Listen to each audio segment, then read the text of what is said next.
Okay, g'day Eric, how you going? Good, thank you. How are you? Yeah, good, thanks. Thanks for coming on. That's all right. Thank you for having me. I know you've had a busy few weeks, so it's nice you managed to squeeze me in. Oh, no problem at all, no worries.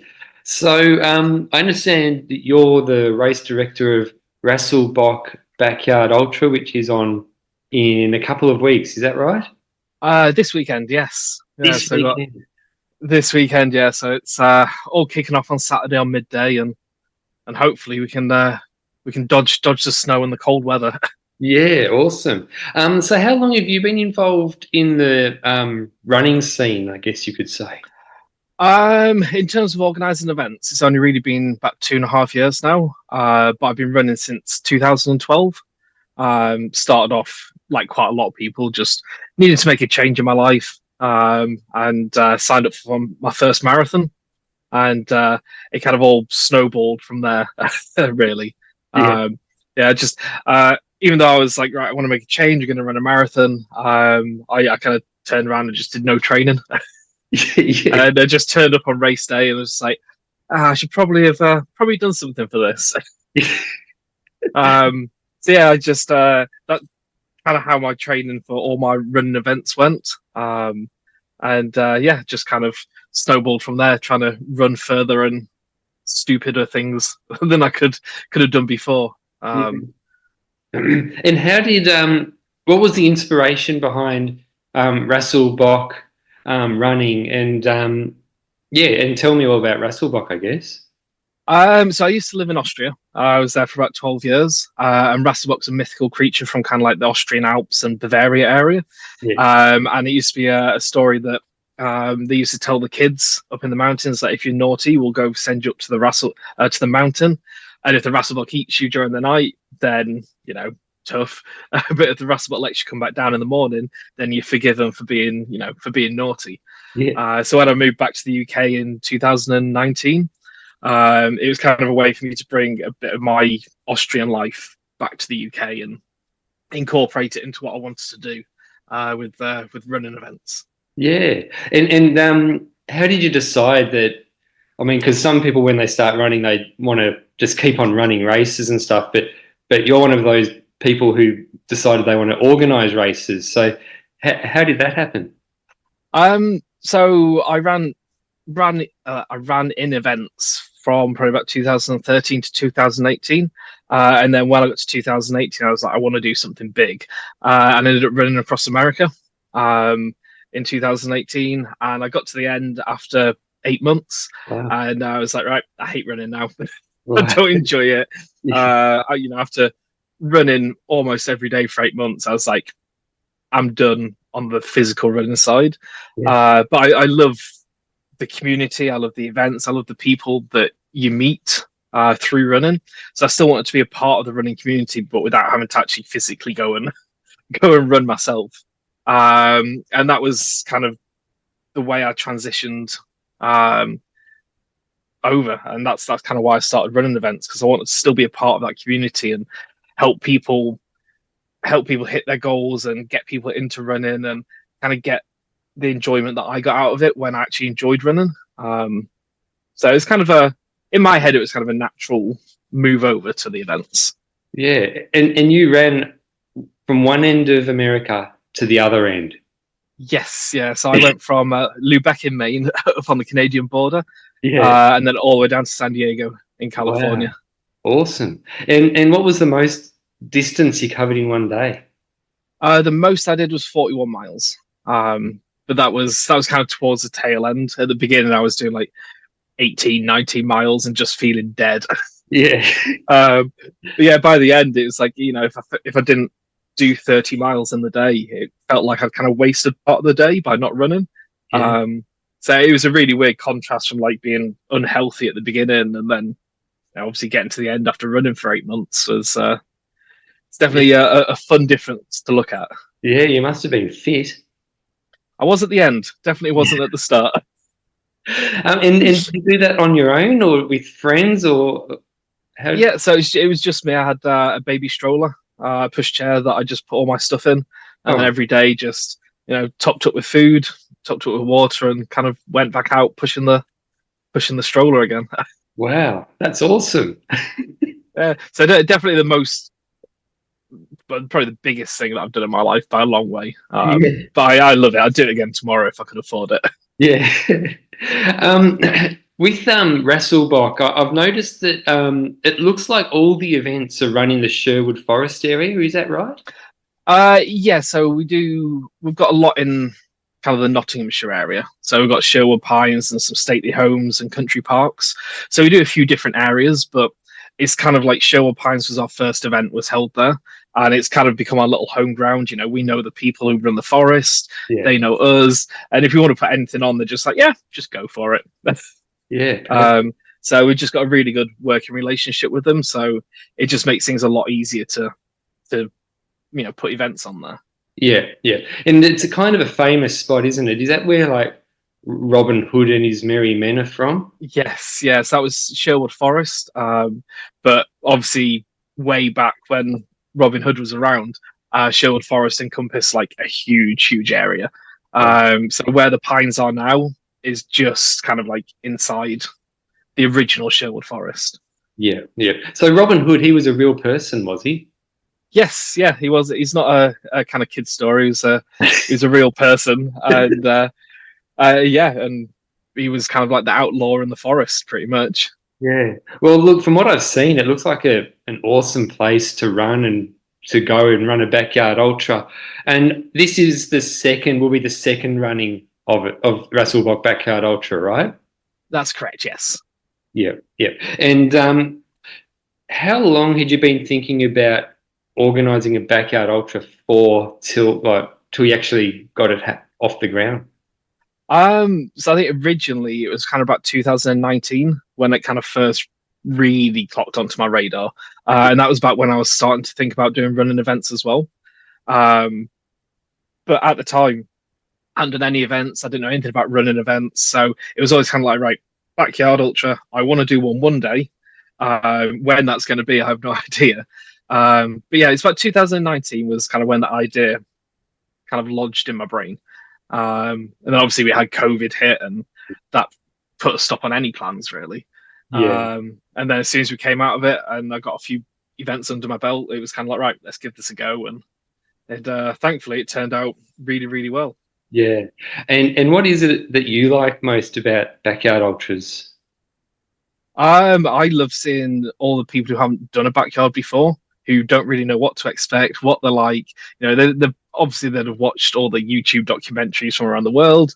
But yeah, seeing them all on the start line and just seeing a mix of excitement and nerves, and just watching the runners yard after yard kind of progress, not just in numbers wise, but just in how the attitude towards the races. It goes from like nerves to excitement to exhaustion to, and they'll have a really good lap again. And it's just that whole roller coaster of seeing everyone's race and how everyone progresses. And I love it. I love it. Every single hour, seeing them there on the start line is great.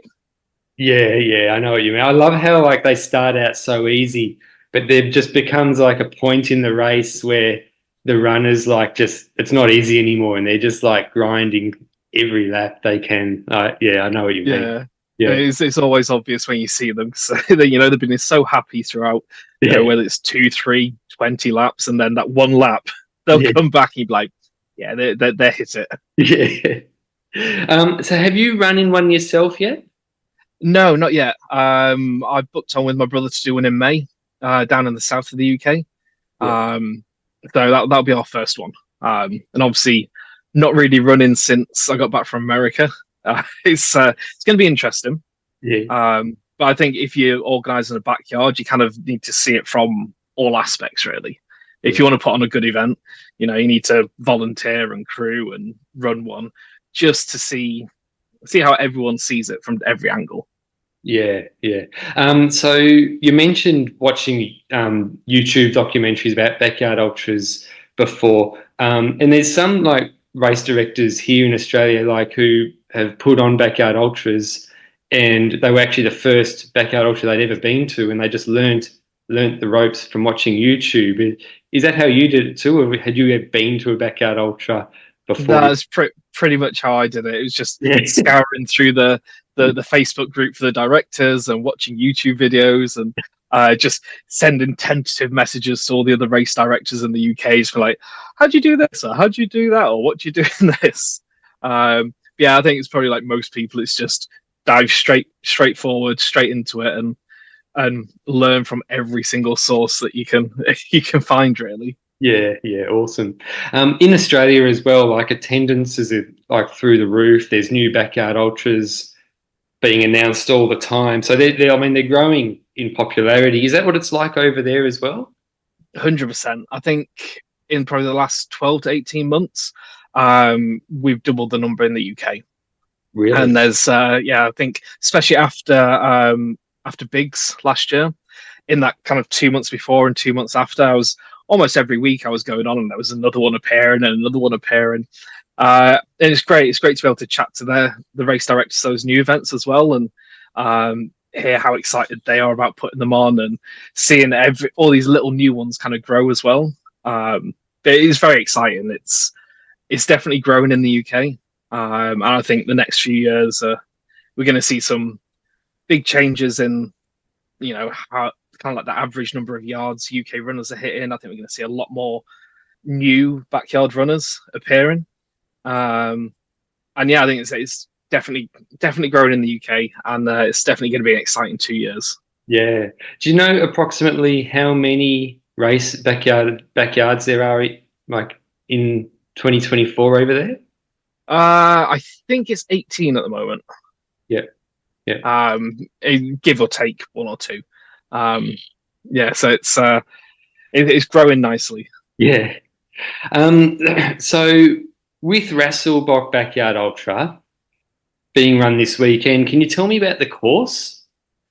So the course is obviously through Sherwood Pines Forest. So it's a beautiful pine forest in the UK. It's around 80 meters of elevation for each lap. So it's got enough hills to kind of keep you entertained, but not enough to kind of exhaust you all the way through. And the route kind of it's a mix of kind of gravel fire roads. We've got some single track kind of wiggling through trees. We've got a nice bit that we overtake old mountain bike track that kind of just wiggles through all the pines. So there's some fun technical bits in there as well.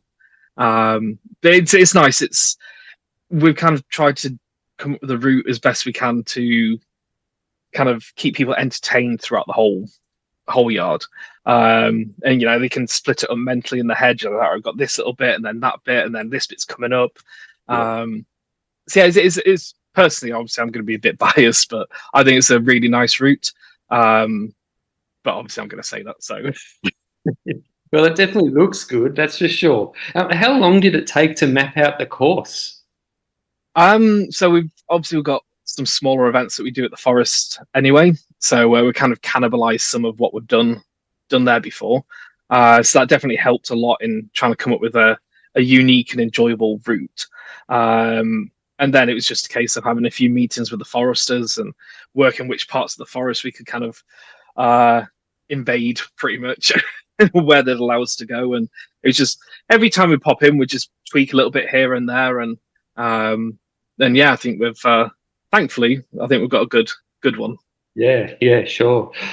So I did follow the race online last year because you had like live timing, and I followed Dom Halbert on Instagram. Yeah. He was posting a few updates.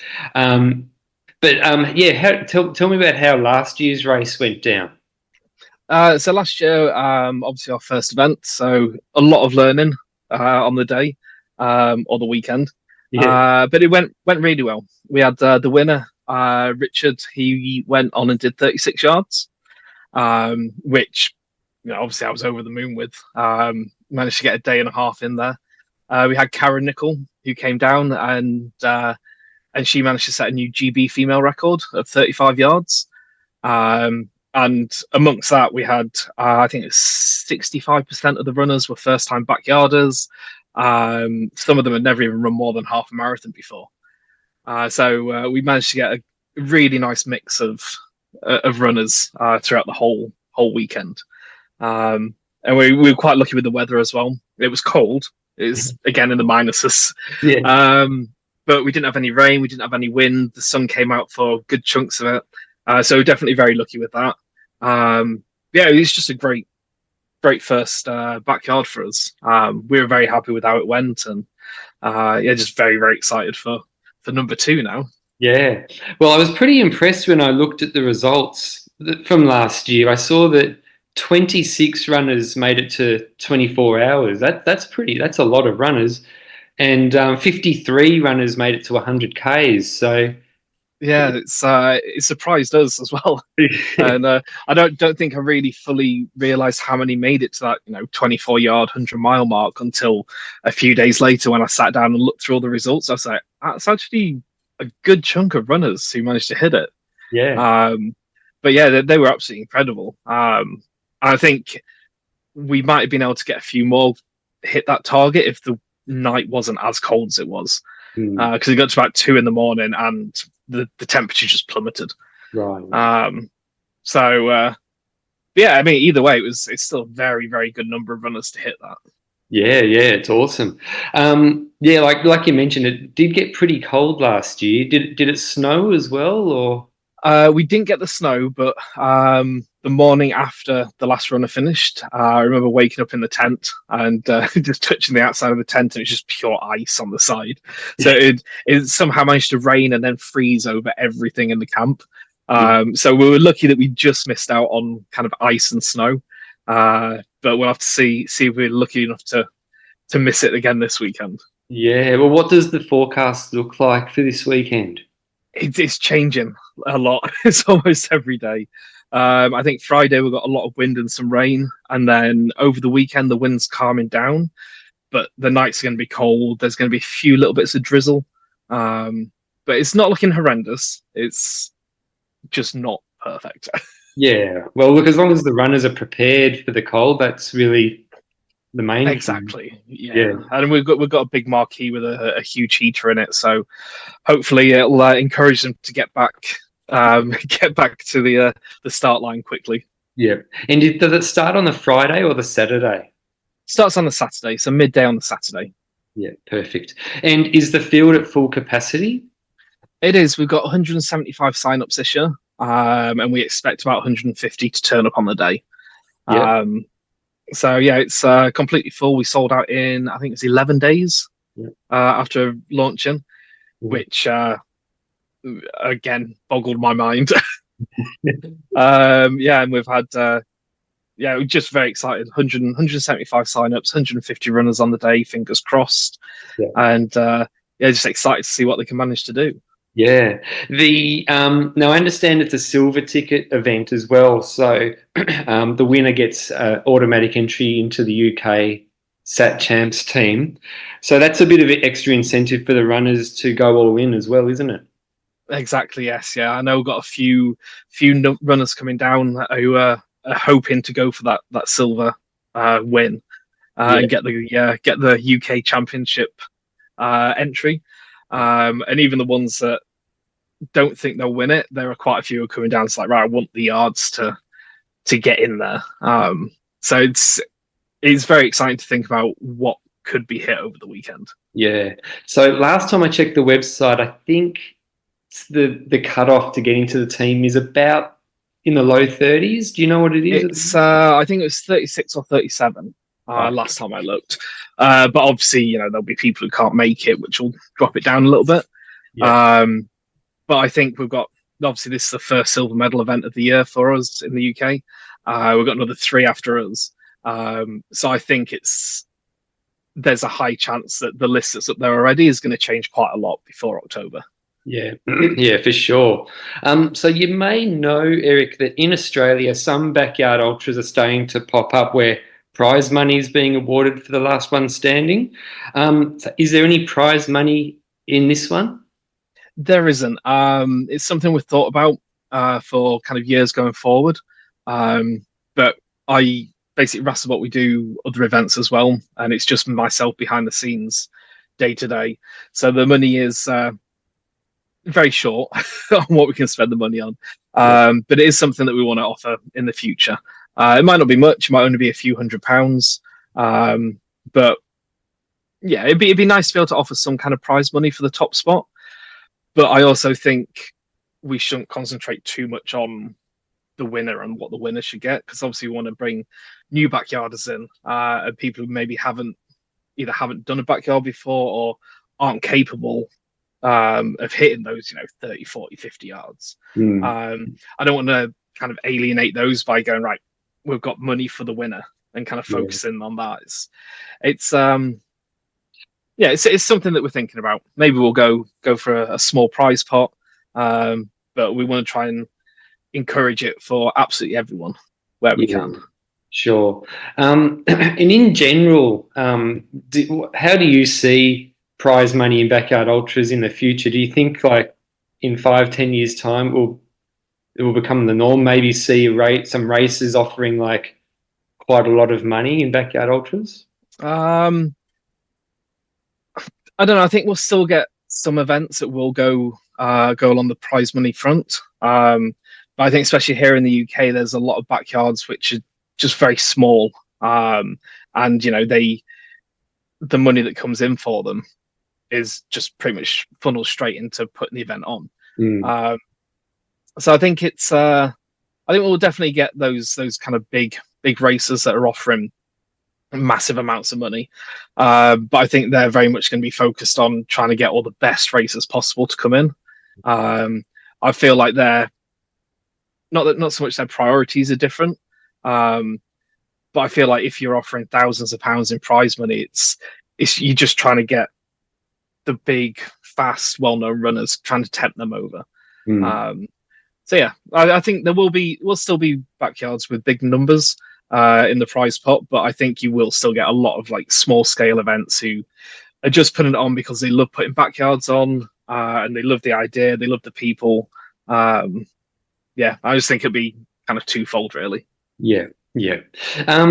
I did see that you had a pretty good incentive though for runners with high yardage to sign up. Like you're offering a discount for runners who'd done a 36 or more. Is that right? Yes, yeah. So the more you run, the further you've run before in a backyard, the more of a discount we can offer you. And in a way, that was kind of our way of not so much as doing a prize pot, but being like, we do want to bring in some good runners. And if you want to come to us, then we can kind of sweeten the deal and make it a little bit cheaper for you. So that's kind of how we do it, without being like huge prize money. No, I think it's a good idea, good way of doing it. So who are the runners with the biggest PBs in the field this year? In terms of PBs, I'm not too sure, but we do have Richard, who won last year with us. He did 36. I think he did 44 down at Suffolk last summer, and that was his new PB. And I know he really wants to try and hit the 60. And then we've got Mike Raffin from Scotland. He's won quite a few of the Scottish backyards, and he's also wanting to hit a 60 mark, which would be absolutely incredible. One of the things that's like on our sign up form is like, what would you like to hit at the event? And obviously everyone has their high targets, but we've got I think it's 13 or 14 last time I checked who wanted to do 40 and above. So it's we've got some good runners for sure. Cool. What about, is Karen Nicol going to come back? Unfortunately not. She had to pull out. She had surgery at the end of last year and just isn't quite back to full strength yet. So we offered Richard and Karen a free entry this year, obviously because Richard won and then Karen got the record. Unfortunately Karen can't make it. So 2025 though, I'm sure she'll be back. And are there any other runners that some people might have heard of? I mean, I know Dom's going to be there. Yeah, Dom's going to be there. We've got Vic Owens. A lot of people in the UK seem to know who she is. She's a lady from Wales. She's doing, I think she's doing a backyard every month for the next 12 months, which is, that's a challenge of its own, really. And we've got Sarah Perry, who was the previous British female record holder. She's coming over to us as well, so be Cool. interested to see how far she gets. Yeah.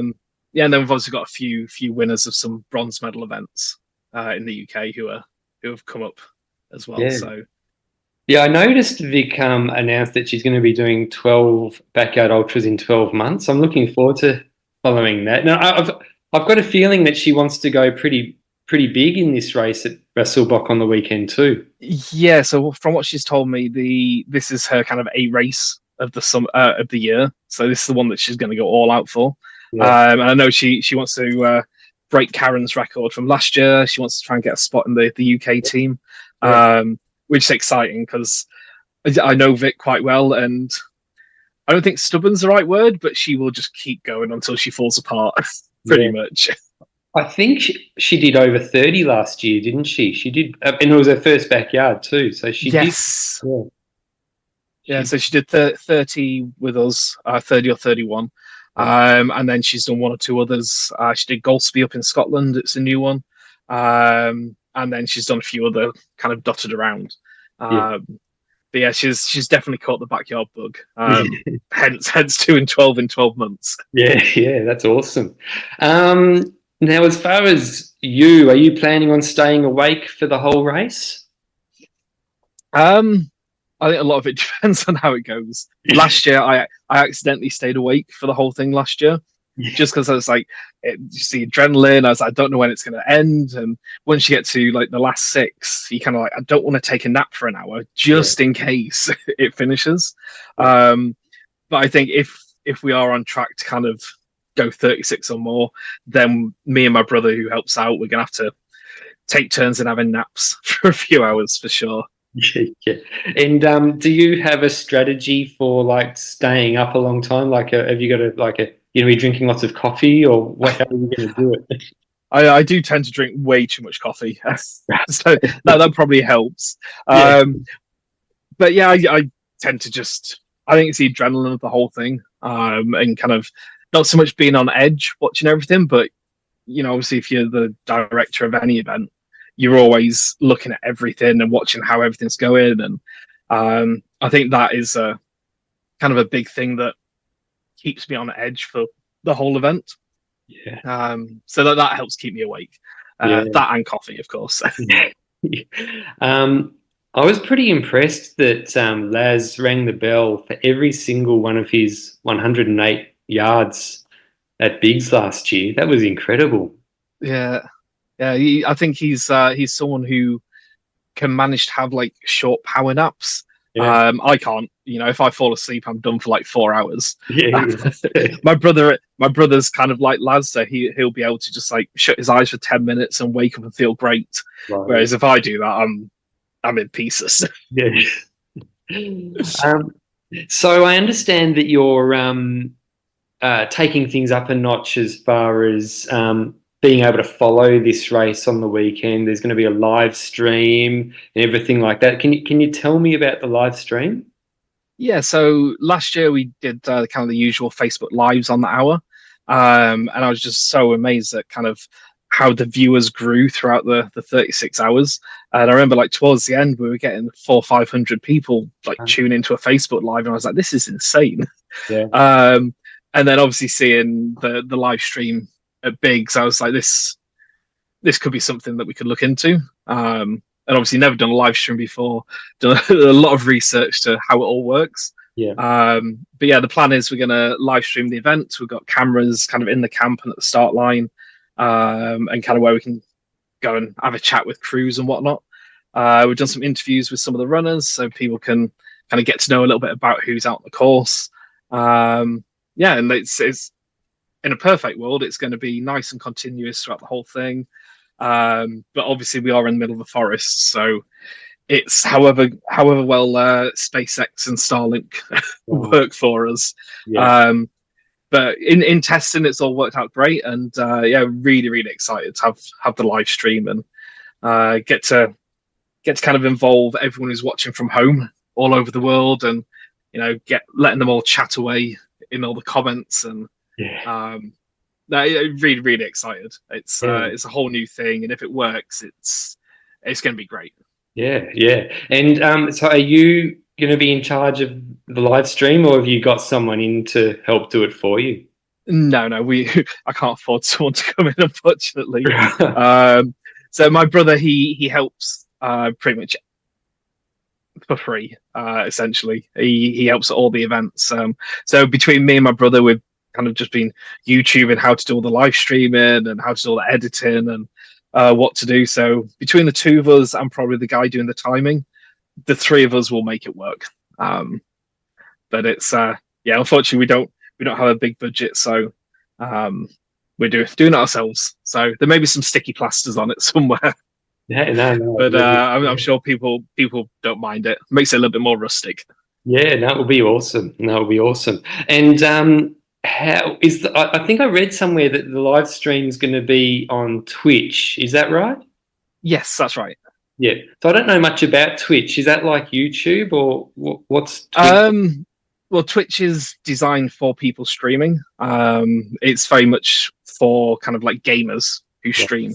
But whereas YouTube, it was all about uploading videos, and then they transitioned to doing live streams. Twitch was kind of always made for doing a live stream.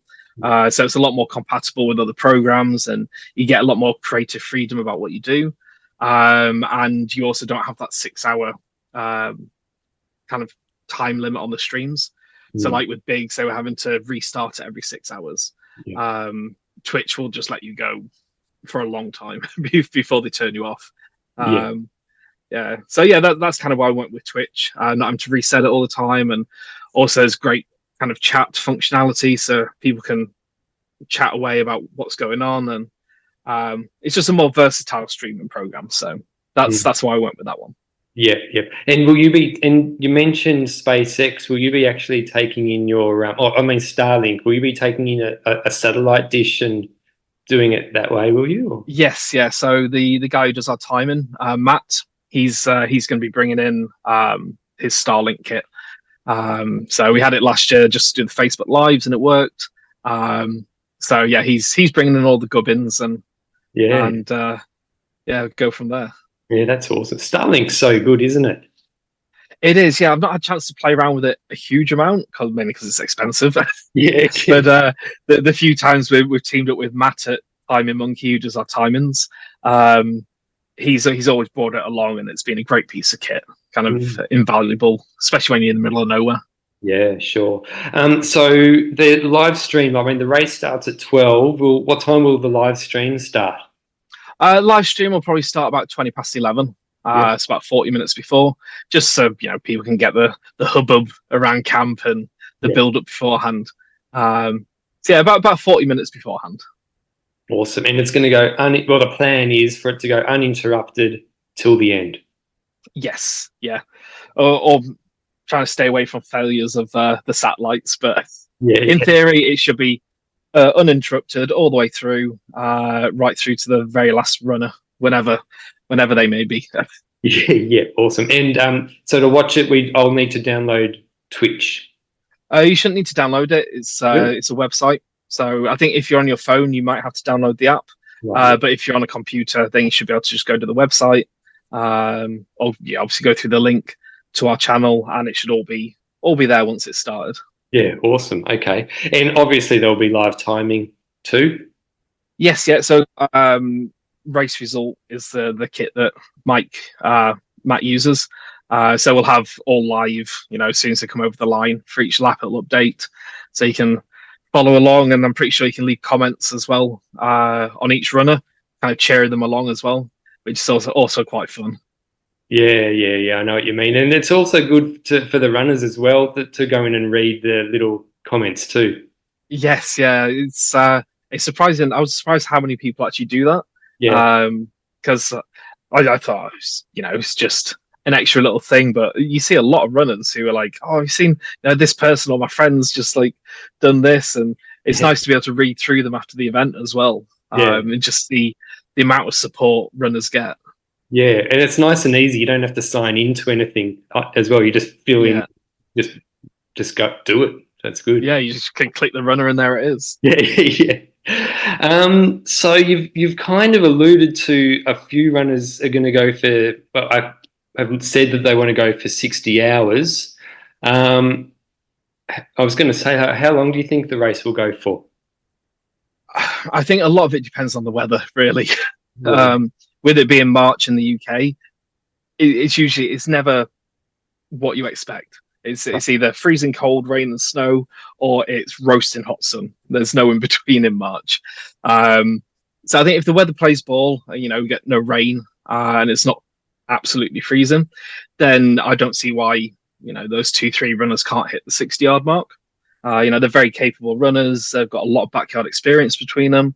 Both of them have won a few backyards as well. So yeah, I don't see any reason why they couldn't hit that 60. Yeah. So when the sun, oh, sorry. I was going to say, even if they don't, I think we've got enough who'd be able to aim for the 48. Hit that 2-day mark. Yeah. So that's yeah, I'm pretty sure we'll do at least 48. Yeah, sure. And I think that silver ticket will definitely inspire people to go one more yard. Yes, yeah, and I think with the at-large list in the UK kind of being at the 36, 37 yard, I think a lot of runners will try and, who want to get on that team, will try and do like 2 or 3 more yards more than that. Yeah. Just to kind of like really try and cement their place in. Yeah. So yeah, it's exciting. And I think 40 is going to be kind of like the deciding yard. I think once we get over 40, it will just be the really hardcore ones who are really, really want to get as far as they possibly can. Yeah. You did mention the sun coming out, it gets warm. So like if the sun comes out, can it get a bit hot? I think in March, not so much. You do get the odd year where it's like 15 degrees and you're like, what is this? It's the winter. Yeah. But I think at the moment, during the day, it's looking about 9-10 degrees centigrade. And at night, it's going to drop down to about -3. So it is very big difference. Yeah. Yeah, as soon as that sun comes up and people feel the warmth starting to build up again, that's always a nice motivator to keep you going. Yeah, sure. Now, I believe that there's another Rasselbock Backyard Ultra being run later this year as well. Yes, so the first one we did, it went really well, and then we sold out for this one this weekend. We sold out in about 11 days, I think it was, and there was just so much demand for that event. I was still getting people emailing me all throughout the year saying, "Do you have a wait list?" I'm like, "I do, but there's like 60 people on it." So it just kind of made sense to do another one kind of 6 months later. And also the weather and the climate is completely different 6 months later. So it'd be interesting to see the difference in how people kind of approach it compared to the March version. And also, with it being September, it's kind of in between the cut-off period for the nationals and for bigs, and for that October date as well. So yeah, it's going to be interesting seeing the difference in runners, whether we get any big numbers, whether there's people who are kind of saving themselves for the nationals or for bigs. Yeah, I just think even though it's the same route and the same place, I think the events themselves are going to be very, very different. Yeah, yeah. As far as the Sat Chance team goes, do you know which course the UK team will be running on this year in October? So they will run down at Suffolk on their course with Linley. He's like the UK team captain or manager. I'm not sure what they call it. So yeah, he runs the UK gold medal event.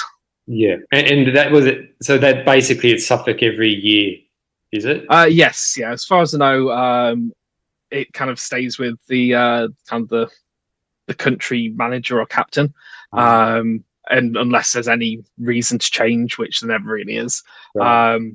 That's where it kind of always goes. Yeah, yeah. Linley does a good job down there with the national champs, so that's where they'll be going in about 6 months' time. Yeah, I guess every country does it different because in Australia, it changes every 2 years. So okay. yeah, so I was wondering maybe Rasselbock maybe might get a go one day, but I'm not going to lie, I would love to be able to do that. But I think that might have to be something we have a chat with Lindley about. yeah, Yeah, as far as I know, or as far as I knew, sorry, it was always the same person who kind of looks after the gold medal event. yeah, yeah, yeah. But we'll see. You never know what the future holds. Yeah. So there's probably at least one or two people listening to this who are interested in organising their own backyard ultra. So what's your advice for people out there who want to do what you do? Um, Probably the most obvious thing is just go for it. It's no matter what happens, you'll be able to put on a backyard ultra. Even just by watching YouTube videos of other races and learning it that way. I think a big thing is like deciding what kind of backyard you want to be. Because over in the UK we've got quite a lot of new smaller backyards who are just very very minimal. They're there with a clipboard and pen when they come in, and some of them have got little tokens that they have to collect kind of at the end of the course and come back again. And then you've obviously got the other side, where it's big infrastructure. And I think down in Australia, you've got one or two where it's just big prize money, like huge race archers and just stuff everywhere.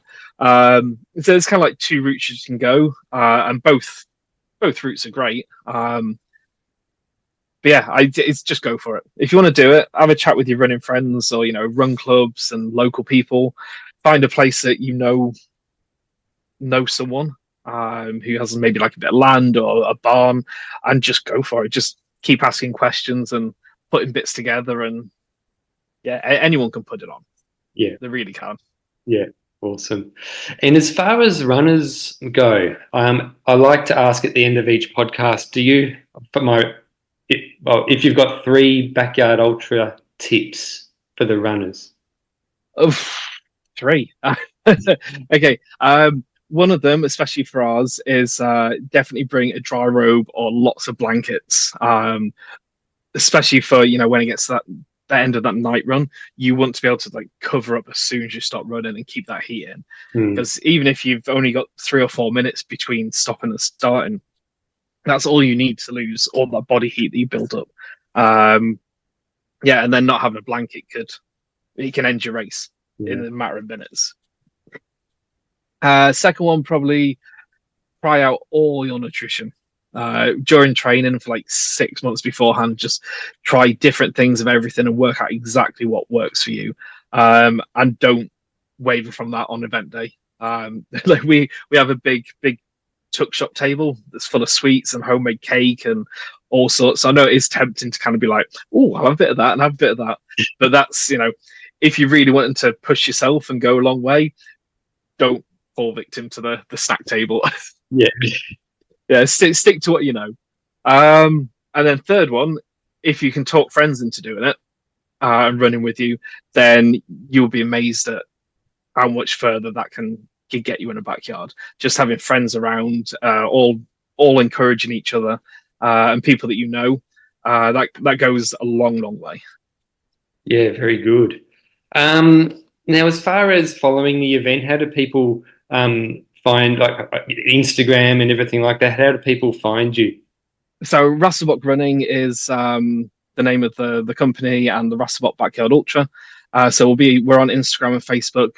Just need to Google Rasselbock Running. It's a bit of a weird name. So there's a lot of different people who spell it in weird and wonderful ways. But yeah, all the links will be put on our Facebook and Instagram groups. Just before the event, we'll also update our listing on the Backyard Ultra website. So the links, you can just look for the UK events and find us through there, and then you'll be able to get to Twitch and all the live updates and get through that way. Yeah, awesome. Yeah, it's going to be good. And I see you've got the race director beard as well, which is good. Yeah, the obligatory backyard race director beard. Yeah. I even had to tame it down last week with the trim. It was getting a bit too close to Lazar's. Very good. No, look, I'm really looking forward to following the race. It's going to be good. I enjoyed following it last year, and by the sound of things, it's going to be better this year.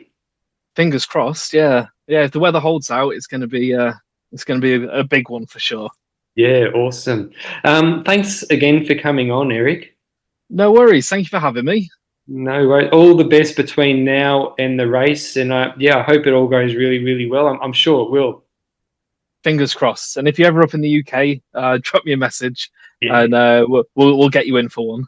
yeah, awesome. I definitely want to come over, for sure. I reckon I can get Dom to maybe crew for me.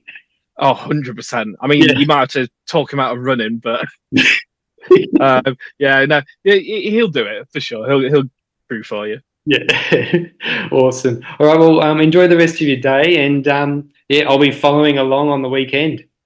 Excellent. Have a great week. Yep, you too. See you, Eric. If you've enjoyed this podcast, it would be awesome if you could share, comment, like, subscribe, all of that. If you've got any feedback, shoot me a message. Hope you have a great day. See ya.